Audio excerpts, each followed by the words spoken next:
प्रेम से बोलिए सदगुरुदेव की। आज अष्टावक्र गीता से आज पहला मंत्र लेते हैं और चलते हैं क्या प्रश्न है और उसमें उत्तर क्या मिल रहा है, थोड़ा सा खंगालते हैं, कोशिश करते हैं, उसमें निवेदन करते हैं। अष्टावक्र स्वामी जी कह रहे हैं,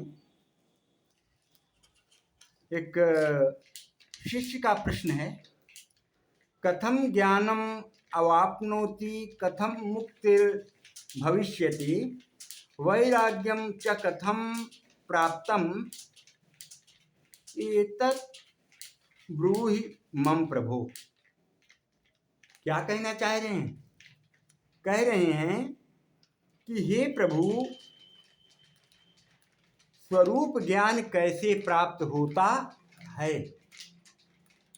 सद्गुरु से कोई शिष्य पूछे कि प्रभु बताओ, स्वरूप ज्ञान कैसे होता है, वैराग्य कैसे उदय होता है और मुक्ति कैसे प्राप्त होती है, मुझे बताइए। ऐसा प्रश्न शिष्य पूछता है कि सद्गुरु, आत्मा का ज्ञान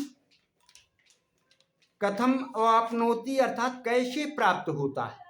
आत्मा का ज्ञान, निस्वरूप स्वस्वरूप का ज्ञान कैसे प्राप्त होता है और वैराग्य कैसे प्राप्त होता है और मानसिक पीड़ा तथा जन्म मरण रूप भाव व्याधि से कैसे छुटकारा मिलता है, मुक्ति कैसे मिलती है। तो गुरु जी इसमें उत्तर देते हैं। क्या कहते हैं? मुक्तिम इच्छसि चेतात विषयान विषवत्यज क्षमा आर्जव दया संतोष सत्यम पीयूषवत भज। क्या कह रहे हैं सद्गुरु? कहते हैं, हे प्रिय शिष्य, यदि मुक्ति की तुझे इच्छा है, यदि तू मुक्ति चाहता है, इस पथ का पथिक बनना चाहता है, तो विषयों को विष के समान समझकर, जो ये विषय इनको विष के समान समझकर सर्वथा त्याग करो, इनका त्याग करो और क्षमा सरलता दया संतोष तथा सत्य को अमृत के समान समझकर उनका सेवन करो।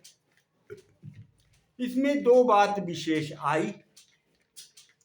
विषयों को विष के समान त्याग दो। क्या करो? विषयों को विष समझ करके त्याग दो। और दूसरी बात आई कि क्षमा सरलता दया संतोष तथा सत्य का अमृत के समान समझकर सेवन करो। दो बातें आई। तो पहले चलते हैं, विषय देखते हैं। तो ये जो विषय हैं वो है शब्द, स्पर्श, रूप, रस और गंध। ये 5 विषय हैं। छठा मन, जो इनका राजा। तो 5 विषय में ही पूरा संसार रात दिन हम आप लिपायमान हैं। तो कहते हैं इनका जगह जगह पर हमेशा प्रयोग है, उपयोग है। भाई शब्द आप बैठे हैं तो सुन रहे हैं ना, और स्पर्श कोई चीज उठाना है या आंख भी बंद किए छू लिए तो जान लेते हैं कि ये वस्तु है, ये चीज है, आकार से हाथ लगा करके। शब्द, स्पर्श, रूप का देखना या बहुत सुंदर है, कैसा है, ये है शब्द, स्पर्श, रूप। रस, रसास्वादन का, जीवा का। घ्राण शक्ति, सूंघने का। ये 5 में ही तो पूरी जिंदगी हमारी बीत रही है और इनका संचालक मन है। मन इन्हें आदेश दे रहा है, तैसे तैसे ये अपना कर रहे हैं। तो कहते हैं यह इन्हीं के राग में फंसकर मनुष्य पीड़ा पर पीड़ा पाता है। यही पांचों विषयों में ये निरंतर फंस फंस करके पीड़ा पाता है और जन्म जन्मांतरों में भटकता रहता है।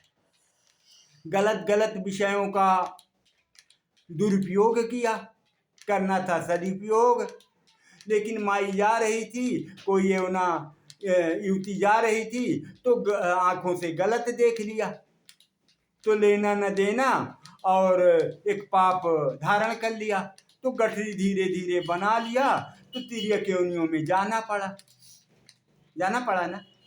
आंख से देखना था कि मेरी कितनी सुंदर बिटिया लग रही है, मेरी बहन कितनी, मेरी माँ कितनी सुंदर है, तो इसने गलत भावुकता से, कामुकता से उसको देख लिया, तो अब कुछ पाना भी नहीं और संचय कलेक्शन पाप का करता जा रहा है। इसी तरह पांचों विषयों को घटा लिया, तो ये इसी तरह अपना लाद करके और फिर भटकता रह रहा है। जन्म जन्मांतरों में बार बार आना जाना इसका लगा हुआ है।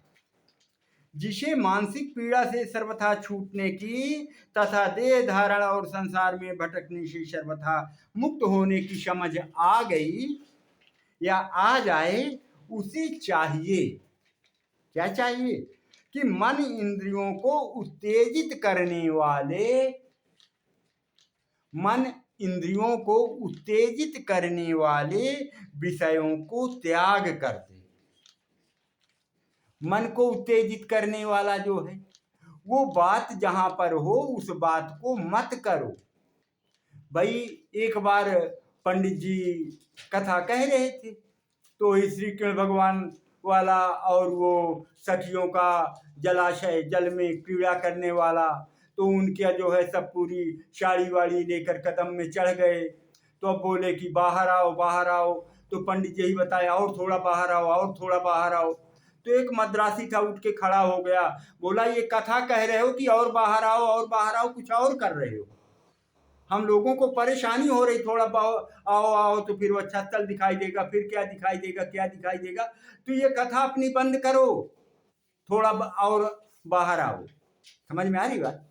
तो जहां पर ऐसी बातें हों जो आपको कामुकता, काम वासना को जागृत करे, उन बातों को ना करें। समझ में आ रही?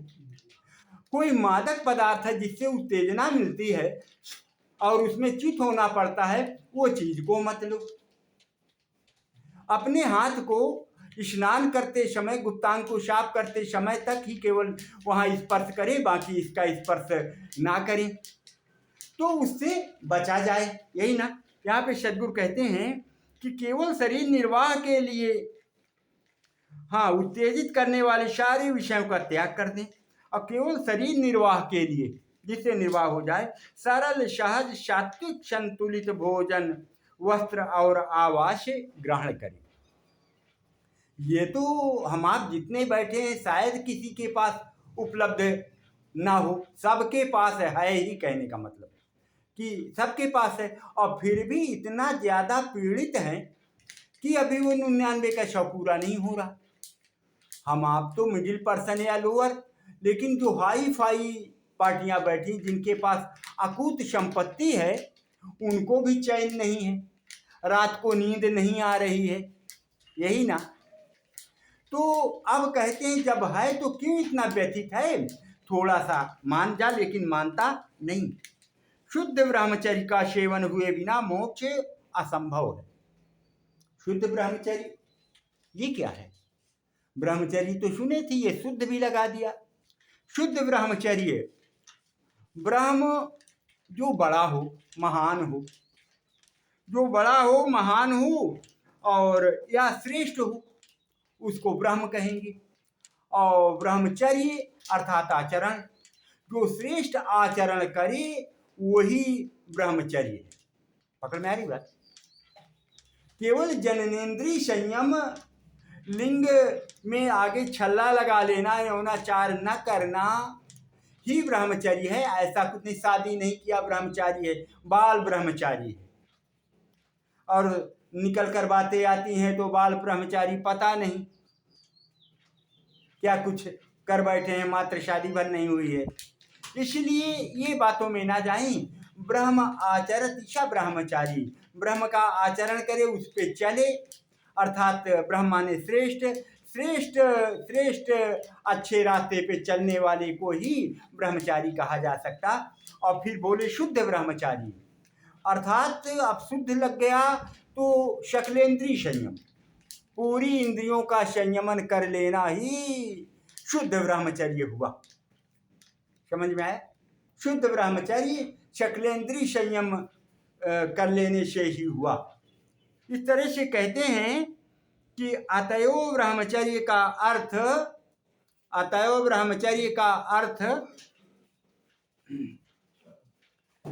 ब्रह्मचर्य का अर्थ यही है, महान और आचरण करना, श्रेष्ठ आचरण करना, यही जो है एक उत्तम उसका ब्रह्मचर्य का अर्थ है। मन इंद्रियों को उत्तेजित करने वाले विषयों को विष के समान त्याग देना और जीवन पर्यंत त्यागते रहना। त्याग दिया फिर शुरू कर दिया, नहीं, त्यागते रहना अर्थात पकड़ना नहीं। साधक का पहला परम कर्तव्य है कि इन विषयों को त्यागना और त्यागते रहना। दोबारा एक बार छोड़ दिया, बोले अब तो आसक्ति छूट गई, और फिर एक बार सिगरेट पी लेते हैं और दोबारा तो पीना नहीं। तो इस तरह से नहीं, मतलब कहने का कि अगर छोड़ दिया तो फिर छोड़ दिया, एक बार कर लेते हैं, एक बार पी लेते हैं, दोबारा नहीं पिएंगे, ऐसा ना करें, ऐसा ना करें। दूसरी बात है क्षमा, दया, सरलता, संतोष और सत्य को अमृत स्वरूप समझ करके, ये जितने बताए गए इनको अमृत समझ करके उनका निरंतर आचरण करना। अभी आचरण क्या न करना उसको बताया गया, दो ही बातें थी, विषयों को विष के समान त्यागना, और यहाँ पर कह रहे हैं कि आचरण में क्या करना, तो बोले दया, क्षमा, सरलता, संतोष और सत्य, इनको अमृत समझ करके पान करना, अर्थात इनमें निरंतर आचरण करना और चलना। पीयूषवत भज अमृत के समान पान करना, ग्रहण करना चाहिए। अब इनको थोड़ा सा अलग अलग ले लेते हैं, है थोड़ा सा 5 मिनट समय। क्षमा को लेते हैं। क्षमा अपने अपराधी से बदला लेने की भावना तथा क्रिया न करना। कोई आपके साथ अपराध किया है, गलत किया है, गलत कर रहा है, उससे बदला लेने की भावना न हो, उसे क्षमा कर देना, क्षमा कर देना ही क्षमा है। और दया को ले, दुखियों पर करुणा करना, बन सके तो उनका सहयोग करना। दया, दुखियों पर, जो दुखी हैं, असहाय हैं, उन पर दया करना, और उनका हो सके तो आपको समय है तो सहयोग करना। दयाहीन व्यक्ति हृदय कठोर होता है, जो दयाहीन होगा उसका हृदय कठोर होगा। इसलिए कहते हैं कि आध्यात्मिक उन्नति वह नहीं कर सकता कठोर हृदय, इसलिए दया नितांत आवश्यक है अगर इस पथ के पथिक बनना चाहते हैं। अब कहते हैं आर्जव अर्थात सरलता, बच्चे की तरह सरल हृदय होना साधक का ही नहीं मानव मात्र का उत्तम लक्षण है। मानव को ये सरलता, सहजता, नम्रता का पाठ नितांत आवश्यक है, और इस पथ वाले के लिए तो कहना ही नहीं, कि सब मानव को पूरा कह दिया कि उनमें सरलता होनी ही चाहिए। अकड़बाज और कुटिल मनुष्य साधना में सफल नहीं हो सकता। जिस सदगुरु के सानिध्य में आए हैं, कभी उनसे कोई बात कड़ी भी निकल सकती है, तो उसको आपने समझना है कि गुरु जी कहीं उद्विग्न या किसी में उलझन में रहे होंगे, तो हमें ऐसी बात कह दिए हैं, बाकी गुरुजी तो वैसे हैं नहीं जो हमें ऐसी कड़ी बात कहें। अब जब वो सरल सहज हों आपके गुरुजी, तो जाओ उनकी चाप सेवा करो, थोड़ा सा मींजो, टूटी फूटी सेवा करो, फिर बताओ कि गुरुजी मैं ऐसा नहीं था, वहाँ जैसे कैसे भी आपके पास बात आई हो, लेकिन मैं वहाँ पर ऐसा कुछ भी नहीं किया, तो आपको सहज वो स्वीकार करके और क्षमा करेंगे और कोई भी कष्टदायक शब्द नहीं बोलेंगे। लेकिन उसी समय आप जवाब देंगे तो गुरुजी को हो सकता है वो कष्ट दे दे और प्रतिक्रिया में कुछ कह दें, कहेंगे कि देखो शिष्य है और कैसे जवाब दे रहा है, थोड़ा भी इसमें सहन करने की क्षमता नहीं है। तो कहते हैं अकड़बाज और कुटिल मनुष्य साधना में सफल नहीं हो सकता। अतएव शांति इच्छुक को सरल हृदय होना चाहिए। जिसको शांति की इच्छा है, इच्छुक है, इस पथ में चलने की इच्छुक है, तो उसको तो सरल ही होना चाहिए। अब लेते हैं चौथा, संतोष। जो कुछ जब प्राप्त हो सहज से, कल रबड़ी भोजन में थी, आज नहीं है, तो वो होना ही चाहिए नहीं। जिस समय सहज में जैसा प्रसाद उपलब्ध है, आज दाल सब्जी नहीं है, चलो 2 रोटी थोड़ा सा तेल नमक डाल करके, थोड़ा प्याज का टुकड़ा या कुछ आधार बना करके और ले लेते हैं। तो जिस तरह से जिस समय जो सहज में उपलब्ध हो उसको ही स्वीकारना इस पथ के पथिक की विशेष श्रेष्ठता है। जो कुछ जब प्राप्त हो उसे संतुष्ट रहने वाला ही मन को स्वबस रखकर सुखी हो सकता है। सुबह शुभ सभी क्षेत्रों में तृष्णा त्याग करना साधना का उच्चतम स्वरूप है। शुभ और अशुभ दोनों क्षेत्रों में तृष्णा, भूख और साधना की उच्चतम स्वरूप है। चाहे शुभ हो चाहे अशुभ हो, दोनों को एक समान लेना। जैसे हानि लाभ, दुख और सुख, दोनों को जब एक समान लेते हैं तो किसी तरह से पीड़ा नहीं मिलेगी। और थोड़ा सा सुख आया तो तरसा मरसा बजवा दिए, वाह वाह वाह वाह, और थोड़ा सा दुख आया तो हाय अल्लाह तोबा, क्या कर दिया प्रभु मेरे साथ। काल ही कर्म ही ईश्वर ही मिथ्या दोष लगाए, तो प्रभु का दोष देने लग गया। नहीं, बोले अतएव हर दशा में संतोष रखना साधक का परम कर्तव्य है। हर दशा में, अच्छे में और बुरे में, दोनों समय साधक को संतोष रखना, समत्व भाव में रहना साधक का विशेष लक्षण है। अब चलते हैं अंतिम, इसमें का पायदान है सत्य। सत्य में क्या कह रहे हैं सदगुरु? कहते हैं कि सत्य भाव, सत्य वचन, सत्य क्रिया तथा सत्य स्वरूप में स्थित अंतिम साधना है। सत्य भाव, हमेशा आपका भाव सत्य के प्रति बना रहे।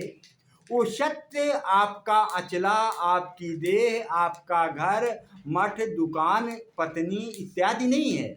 सत्य है परमात्मा। परमात्मा के प्रति भाव अच्छा बना रहे।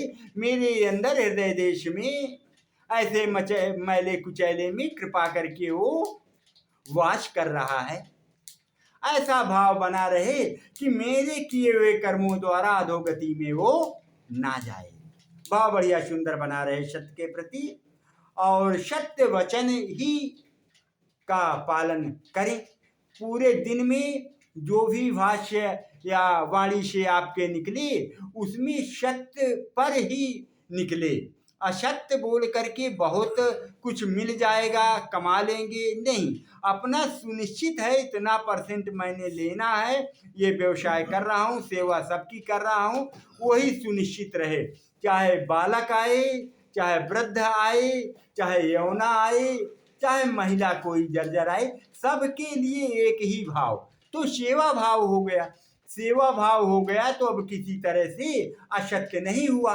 वो सत्य हो गया क्योंकि सेवा भाव है, और सेवा भाव में आने जाने का और सब कुछ का थोड़ा सा सहयोग होना चाहिए।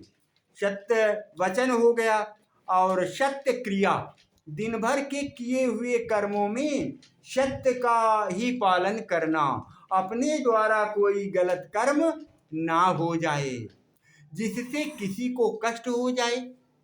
अगर गलत कर्म करेंगे तो अभी तो कोई सामने वाला नहीं बोल पाए, आप थोड़ा ज्यादा जबरदस्त हैं, बड़े हैं, लेकिन उसकी आह, उसका जो कष्ट आपको आगे आए समय में मिलेगा, उससे छुटकारा निजात नहीं मिल पाएगा।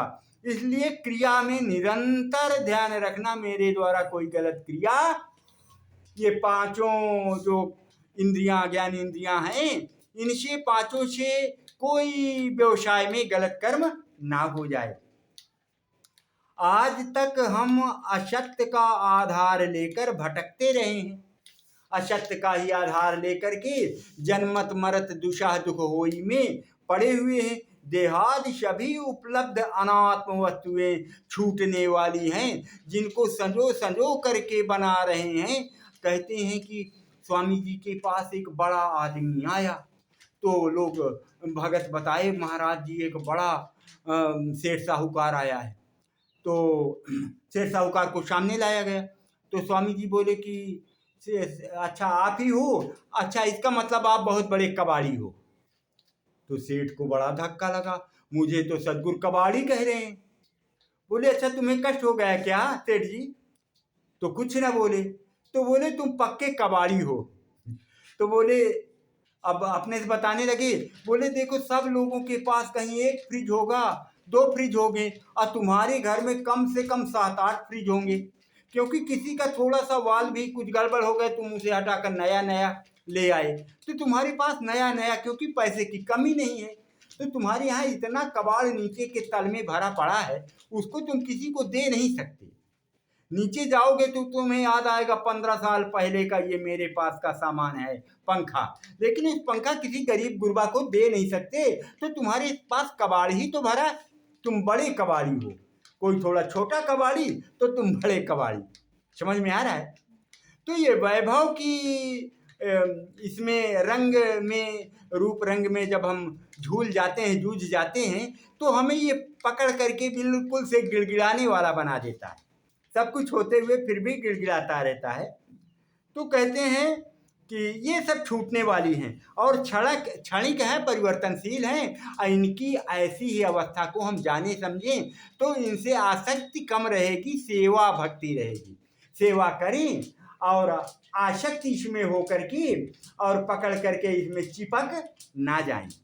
अंततः मेरे साथ ये रहने वाला नहीं है, अतएव उनका मोह छोड़ करके नित्य प्राप्त क्या है?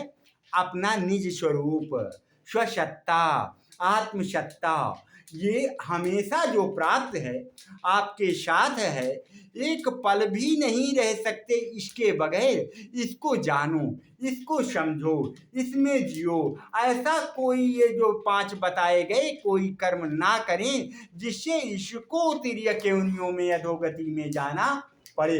सबसे बड़ा कर्म आपका यही है कि इन कर्मचारियों से, अर्थात ज्ञानेंद्रियों से, कर्मेंद्रियों से, अंतःकरण चतुष्टय से इनका सदुपयोग करवाना है और दुरुपयोग ना होने पाए। यही सदगुरु अष्टावक्र स्वामी जी इस मंत्र के द्वारा अपने शिष्य को समझा रहे हैं।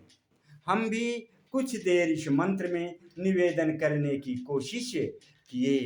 प्रेम से बोलिए सद्गुरुदेव की। अहम शुद्ध चैतन्य ज्ञान स्वरूपम, अजर हम अमर हम अखंडम अनूपम, अहम शुद्ध चैतन्य ज्ञान स्वरूपम, अजर हम अमर हम अखंडम अनूपम। प्रेम से बोलिए सदगुरुदेव की